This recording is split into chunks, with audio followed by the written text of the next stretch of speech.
Hello everybody, coming at you with all my might. It is Smite. How you guys doing today? We're gonna be putting the studded tires back on the big wheel. Let's take a closer look at these tires. As you can see, there's my four-wheeler. The snow is gone. So the snow that we had is already gone, but we might get some more.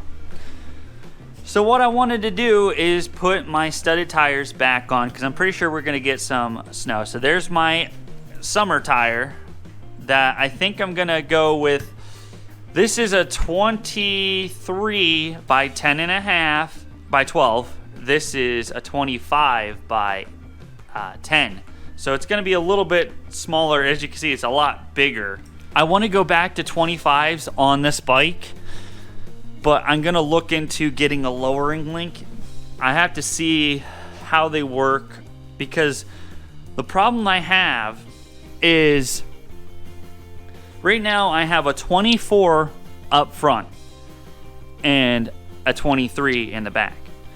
And that gets me around the right height. When I put 25s on, it takes the bike and puts it up like that and makes it a lot harder to steer. I am all the way maxed out on my triple trees, and my suspension, I don't have any adjustability left because for the spring is perfect, the sag is perfect, but when I change the geometry of the bike, it just doesn't handle well leaning back like that. So I need to get, it doesn't handle pushed forward. So I need to get it leaning back like it's supposed to be. And that's what it does with the proper size tires, like if I do a slightly bigger one.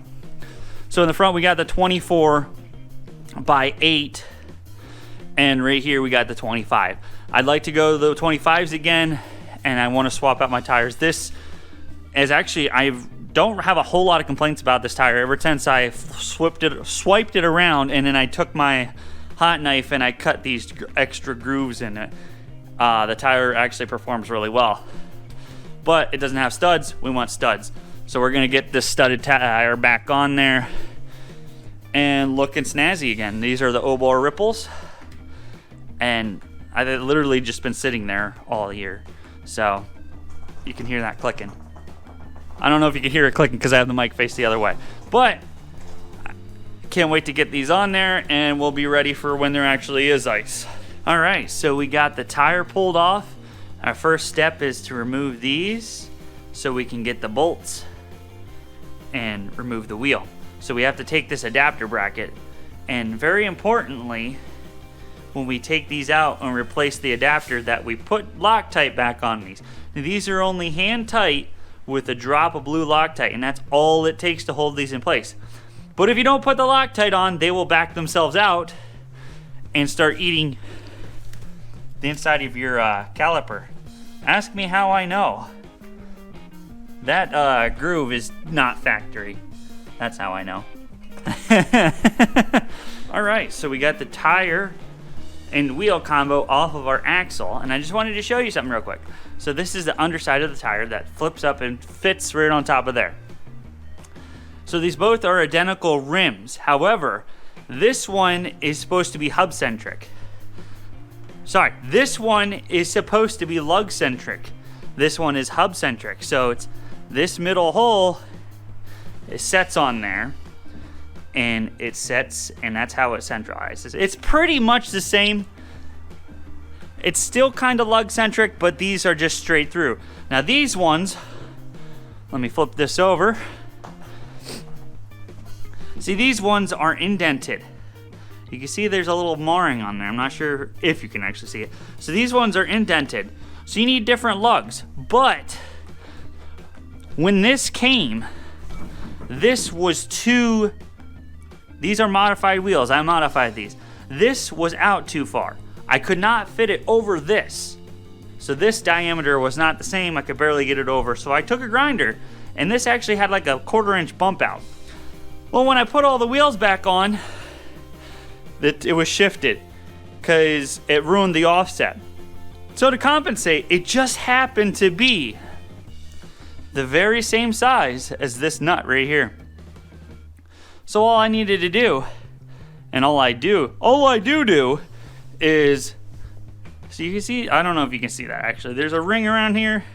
So they set there just like that. That's nice and flat. On the other side, it's concave.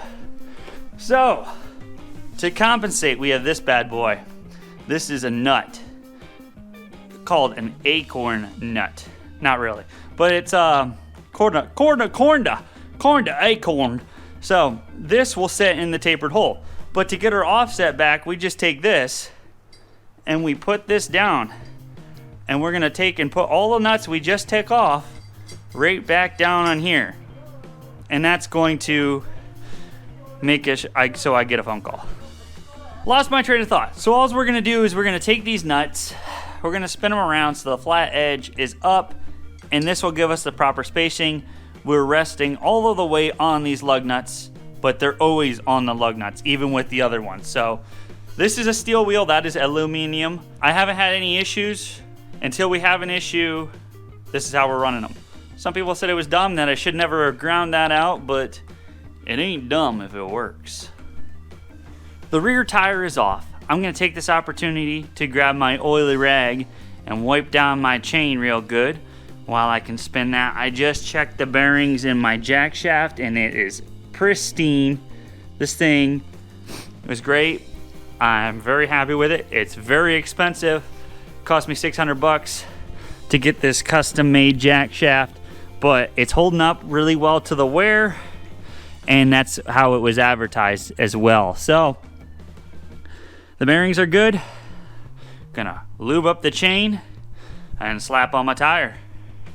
Like all great projects that took longer than expected, and I ran into issues. I forgot that with these rims, you can't get the brake on, the brake caliper, because this lip is a little bit more protruding than on the red wheels. Did I say red? But they're blue.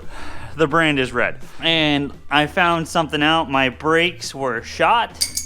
This one particularly, there's like nothing left. Luckily, I had a second set of pads, so I just slapped a new set of pads on there.